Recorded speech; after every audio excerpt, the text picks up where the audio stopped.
Hi, I'm Diane Hendricks and welcome to Fresh to Frozen and Back. This show's gonna make your life easier. I'm gonna teach you how to prepare fresh and wholesome meals, how to freeze them properly, and bring them back to the table at a later date. This show is all about casseroles. There's nothing easier than one dish casseroles. And we're gonna start with a mushroom and bean casserole. And it's really, really yummy. And here's all you do.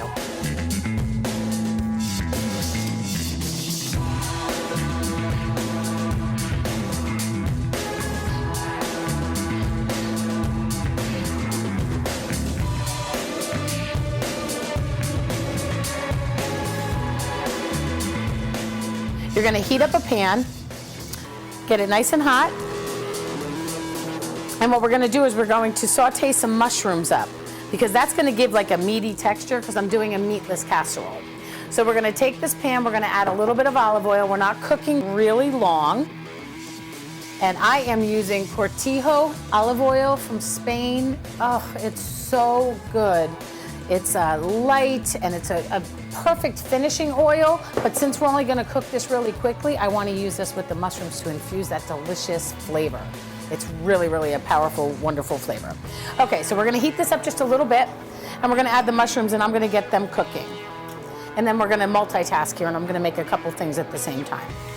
Okay, so the key is we're gonna cook these mushrooms up, we're gonna put them in the food processor, and then we're gonna put them back in the pan and we're just gonna add a whole bunch of ingredients and let it cook down. But what I'm gonna make is a little topping for this, which is a cornmeal type of topping. And you could use like baking powder and make it like a corn bread, but I don't want it to rise. I don't want a real fluffy top to this. I almost want a crust, like a cornmeal crust. So again, we're gonna add a little bit of oil here.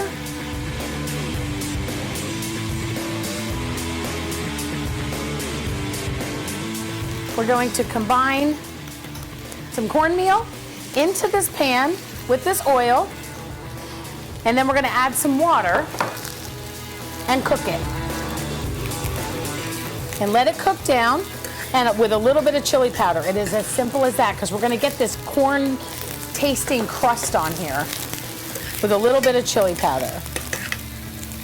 Oh, yummy. I love corn. It's almost like a tamale pie, but without the meat. So look at this, it's getting thick already.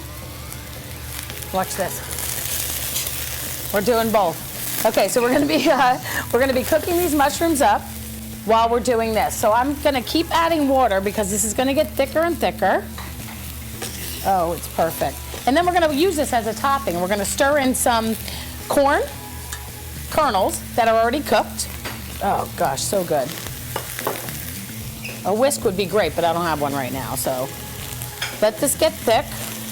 See how it's thickening up? And it's gonna taste amazing. Oh, perfect, perfect. So I wasn't sure of the measurement on this water here, so it's better to have less because you don't want it too watery. And now that I see that it's thickening up, we're good. Okay, now these mushrooms are gonna be perfect because they're gonna come back. I'm gonna turn them off because we're gonna come back and cook all these ingredients with this together, but look how easy this is. Okay, so this is ready. I'm gonna add a nice hefty a nice pinch of salt and a little pinch of pepper. And then we are going to stir in some corn kernels. So let me turn this off. Oh my gosh, so good. And then we're gonna add these corn kernels. And that, I love the crunch of the kernels on top. It's gonna be so good. So that's gonna be our topping. It smells amazing. Okay, now these are ready to go in the food processor. And what we can do is we can pour them right in there. We know that we have the opening at the top of the food processor, so even though it's hot, it's still okay. Get every last one. I don't like to waste anything. So that's that. We're just gonna pulverize them up so they have like a little bit of kind of like a meaty kind of texture. And again, you know me, scraping down the sides because I don't like any big chunks, and that's actually good. I'm gonna hit it one more time and we're ready to roll. And that's it, okay? So this is gonna go back in the pan. We're gonna add some extra ingredients. Now I'm gonna take the blade out so we get all of that. Oh, yummy. I love mushrooms. They're so versatile. You can use wild mushrooms, button mushrooms, cremini mushrooms, whatever kind you like. Okay? Now let's get that pan heated up again. Try to keep relatively neat while we're cooking here. And then there we go. That's cooking up again. Okay, now we're just gonna add a bunch of other ingredients here. So we've got some diced tomatoes. You can use them from a can if you'd like. Some cumin. I love cumin, so you can add as little or as much as you like. A little garlic powder. We got some chili pepper and oregano. So good. Little hit of salt. And let that cook down. So what we're gonna do is let this cook a little bit, and we're gonna add some beans. Now you can use any beans you like. Typically black beans would be what would be in here, but I have white beans today, little northern beans, little tiny little beans, which is kind of nice too. And let that cook a little bit. And let's check on this guy. That's perfect. We can even add just a slightly bit more water here, just to loosen it up just a little bit because it's gonna bake. Oh my gosh, it smells like, oh God, it smells so good in here. All those flavors, so yummy. You can add some cilantro if you'd like. For this one in particular, I'm not gonna add any. I'm gonna add a little tiny bit more olive oil. Now you see the water coming out of that? We want a little bit of that water to come out of the mushroom so that the mixture is not too watery. Okay, and the tomatoes too are gonna give off some water as well. So let's just let that cook for about, I don't know, maybe 5 minutes. And let some of that water escape. It smells incredible in here. If we had smell-o-vision, you wouldn't believe it. Okay. Okay, now you can see in the pot here that it's starting to, you can tell by the bubbles that the water is disappearing. It's evaporating. Oh, so good. Okay, now we're gonna stir in the beans that have been drained and rinsed. You can use dried beans if you'd like, and then soak them overnight, whatever you like. This is gonna give you a kick of protein. That's gonna be that protein source, good quality carbs, lots of flavor, and definitely satisfying because beans are very filling. Got a good amount of fiber. So I'm just gonna let this cook for about, I don't know, 3 or 4 more minutes because this is going in the oven. So let's just let it cook for a couple minutes. Cortillo Trafias is 100% first cold-pressed Arbequina Premier Extra Virgin Olive Oil. With more than 1,500 acres of olive plantations situated in Castilla-La Mancha, Spain at 700 meters above Mediterranean sea level. The complete company is owned and operated modern state-of-the-art olive mills with the very latest technological advances. The Arbequina olive is the top olive in Spain for the production of extra virgin olive oil. It has a buttery, fruity flavor and is highly aromatic. This premier product has less than 0.1% acidity and is smooth with no bitterness.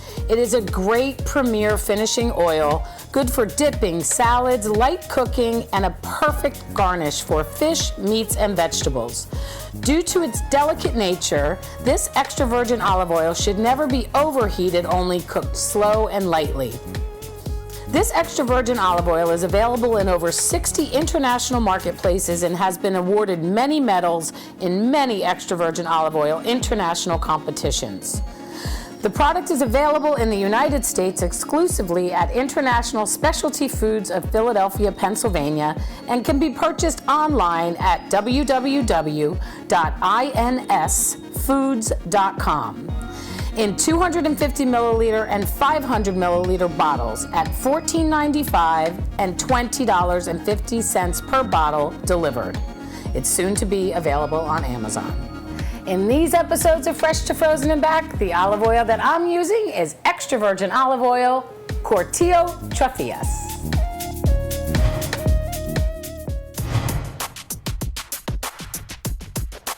At the end, I'm not going to make the enchilada sauce for you. The recipe's on my website, but you can make a homemade enchilada sauce, which is tomatoes, and it depends on how you like it. You can add any flavors you want, the chili powder, the cumin, the garlic, the oregano.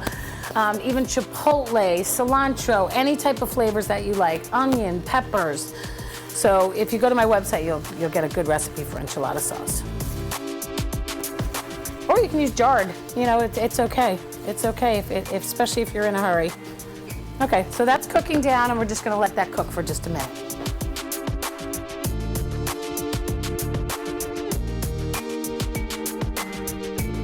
Okay, now this is ready, and I just noticed that I have some leftover corn from the topping. I'm gonna throw right inside. If you have anything that, I mean, it goes with it, it's part of it. So anything that you want, this is like a one-pot meal on top of the stove, and you can just add whatever you like. So this is ready to roll. And then all you're gonna do is take your baking dish. Let me move all this mess out of the way. Oh, I forgot to add cheese. We're gonna add a little bit of cheese. We're gonna add some in it and then some on the top. So let's just add a nice hefty handful of shredded cheddar. You don't have to add it, just adds a nice little flavor. And it melts on the inside as well. So then here's all we do. Just gonna put it in your baking dish. Oh my gosh, look at that. I mean, you can't go wrong with that. It's easy, delicious. This is very family friendly. Kids love this. And it's a good way to get your kids to eat beans too. That's it. So you've got that as your base. And then we're gonna take, now the key is to use a clean spatula, because you don't want to use a dirty spatula because you want a nice smooth kind of cornmeal crust on the top. So what I like to do is to kind of go, I'm trying to make it so you can see it, straight down the center in a line. And then you just gotta be real careful and light with your hands. And then you're just gonna kind of push it around to the sides and the edges, because you don't want all that,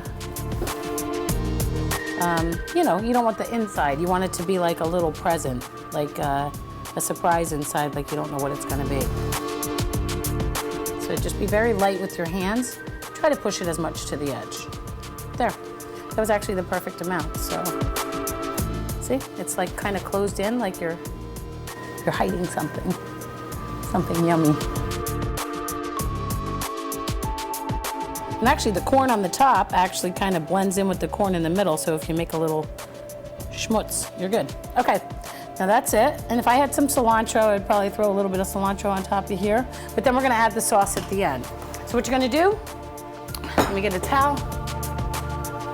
You're gonna pop this in the oven, 350 degrees, for about 25, 30, maybe 30 minutes, 30 to 40 minutes.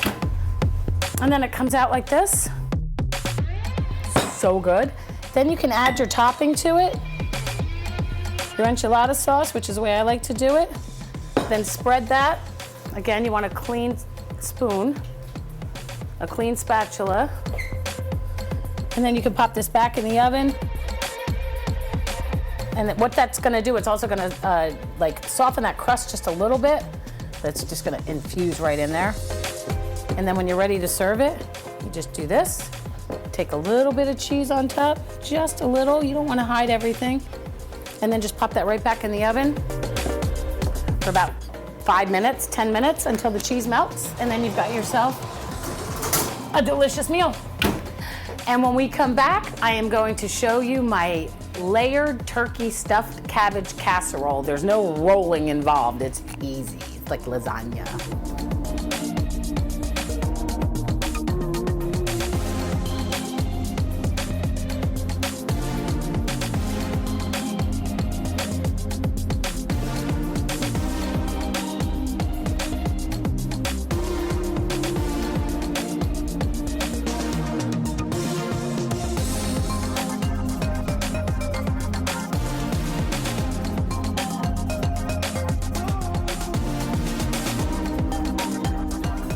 Stuffed cabbage, you cook the cabbage a little bit, you stuff it, you roll it, you put it in a pan. It's very labor intensive.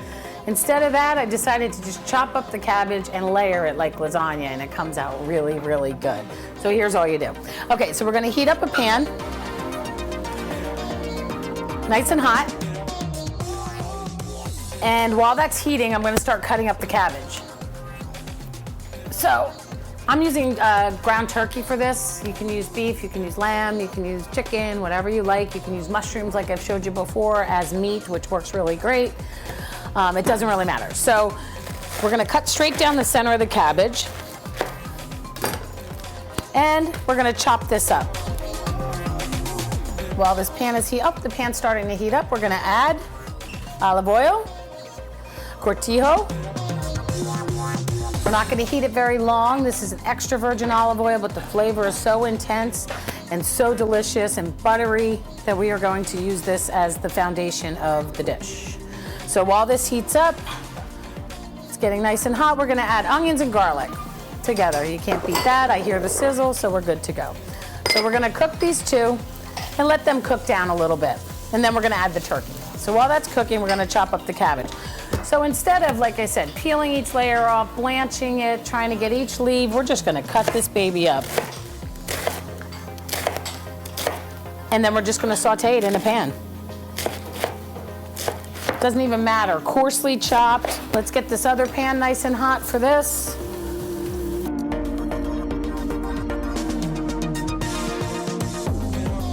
Okay, so this one's nice and hot. We're gonna get that hot, add some oil. This guy's doing good. Oh, it smells good. Nothing's better than the smell of onions and garlic. Something so simple, but really just gives such a great foundation. And this is gonna bake in the oven, but we just wanna get the onions to get a little translucent, a little softer, and you don't wanna burn the garlic. So, which is why it's great to put the garlic in with the onions so that the garlic doesn't burn. Okay, so that's nice and smoky hot, and we're gonna add the ground turkey. So let's add the turkey, and we're gonna cook this for a little while here, probably like 10 minutes, not even 5 to 10 minutes till it's cooked through. We're gonna play around with that and come back to it. Okay, we're gonna add some oil over here.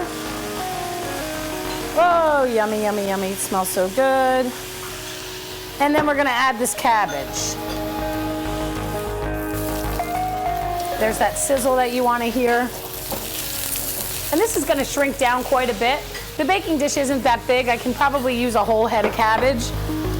So I'm gonna cut around the core at an angle. I have a Weimaraner. Her name is Lily. She's gonna be 15 in October. And she is I just love her so much. We've had her since she was a little baby. The core of the cabbage is like her favorite thing, and the hearts of the romaine lettuce. Don't ask me why, she loves it. She just loves it. I'm gonna turn that down a little bit. I was on high heat, now I'm on a lower heat. Okay, we're gonna stir this up. With the induction type of ovens, you can't, stoves, you can't lift it up. So you have to kind of keep it on the stove. So let this cook down a little. You can already see it shrinking. It's okay if it gets a little brown, that's fine too. I'm gonna add a little more. Let it go. Doesn't matter because it's gonna cook in the oven. But this is really an easy, simple take on stuffed cabbage. And the turkey's really nice too. It's leaner. This is turkey breast. So if you get ground turkey breast, you're going to get a leaner leaner ground turkey. So look for the turkey breast if you're looking for something leaner. Okay, and that's still cooking up. This guy's doing good. And I think that's enough just for the demo part. The recipes are all on my website, dianehendricks.com. And that's good. Let's just leave that like that. This is just about cooked, and we are going to add the tomatoes and let that cook down a little bit. Oh my gosh, so good.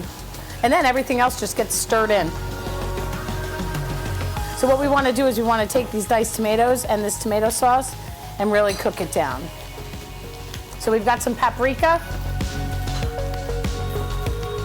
some thyme, which is very key in the flavor of stuffed cabbage. And we've got diced tomatoes. You can do them yourself from a can. It doesn't matter. If you're using them from a can, drain them. I'm gonna lift it up anyway. And what we want this to do is just wilt and get a little soft. It doesn't have to be completely cooked through, but you want it to get soft.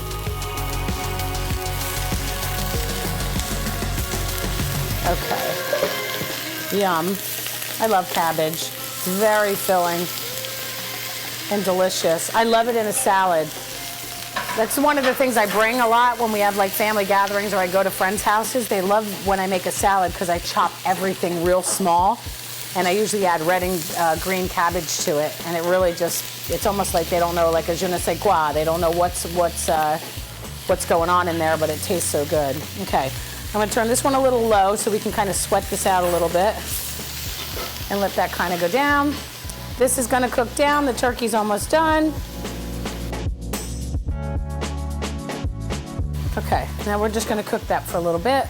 Add some tomato sauce. Again, you can just grind up tomatoes if you want because you want a little bit of liquid in there too. Oh, it smells so good. And then we're just gonna stir in a whole bunch of really great ingredients. Okay, so that's just gonna simmer for about 5 minutes and then we're gonna add the rest of the ingredients. And this can just cook down because we're not ready for this yet anyway. Oh, so good. So make sure cabbage is great raw too. All right, so that's getting soft. I can already feel it. Okay, let that cook down. This is cooking down.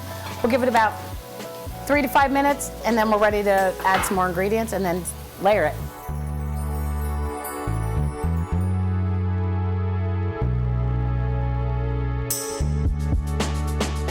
Okay, so this is all cooked down perfectly. Now we're just gonna add the rest of the ingredients. We're gonna add some brown rice. We can turn this off actually. I'm gonna shut this off. We're gonna have brown rice, fresh parsley, a little Parmesan cheese, some red wine, and a little crushed red pepper flakes. You don't have to add them, but I love them, you know. By now you should know I love heat. It's a small pan. Let's see if I can do it. It's like balancing. So you're gonna mix all that together and then it's gonna bake off. And this is ready to roll. I'm gonna shut this off. So really it was not much. It's 2 pans and then a baking dish. But it freezes great. I can't wait to show you how it freezes. Okay, I have no salt and pepper in here, so I'm gonna add a little bit of salt here, a little bit over here, a little bit of pepper, a little here, and we're good to go. Okay, so the rice was cooked. I'm sure you know that. And if you didn't, I'm telling you. The rice was cooked. You want to make sure that you don't want to put raw rice in here. You'd have a really crunchy dish. Oh my gosh, look at that though. So delicious. And just for a burst of flavor, I'm going to drizzle a little bit more of this Cortillo oil on it. This Arbequina olive oil from Spain, 100% Arbequina. Oh my God, it's so good. Okay, and this is all ready to roll. Okay, so let's move this over. Put just a tiny bit at the bottom. You know, the Arbequina olive is one of the most popular and widely used olives in Spain to make olive oil, but you have, in order to have the 100% Arbequina, you have to make sure there's 100% of that olive in there, and there's not a lot of olive oil companies that have it, but Cortillo does, and it's so good, and I love it. Okay. All right, let's make this happen. So what we're gonna do is I'm gonna put a little bit on the bottom. I like it on the bottom and on the top. So just a hit on the bottom, a little bit of cabbage on the bottom. Look at that, so good. Then we're gonna add, this is a smaller baking dish, but I'm gonna show you how you can freeze what you're not using. Maybe we'll use it all. We got some hungry people waiting for this. Let's use it all. But if you have any of this left over, you just put it in a freezer-safe container, label it with what it is, the date you made it. Oh, look at that. Doesn't that look good? Oh my God, look at that.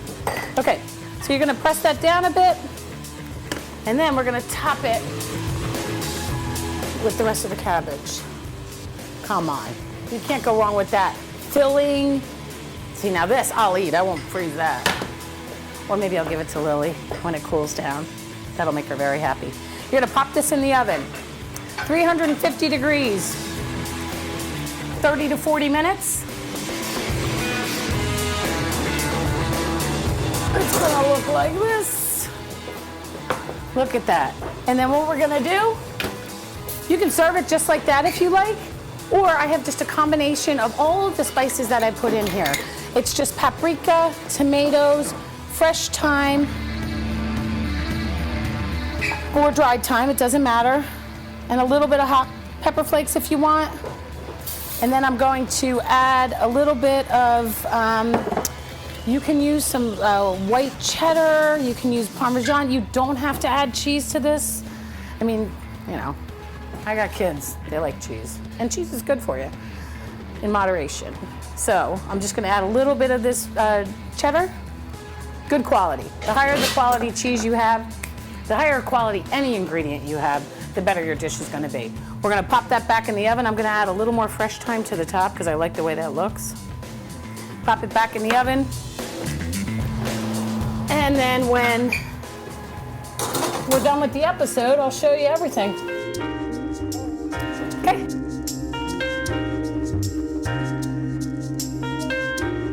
Okay, so we have both of these delicious casseroles in the oven, and I'm gonna show you how they look, and then I'm gonna tell you how to freeze them.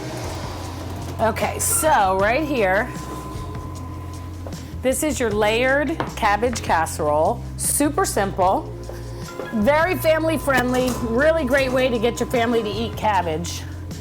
And then we have the tamale-ish pie, which has the beans and the mushrooms and the tomatoes and all those great flavors.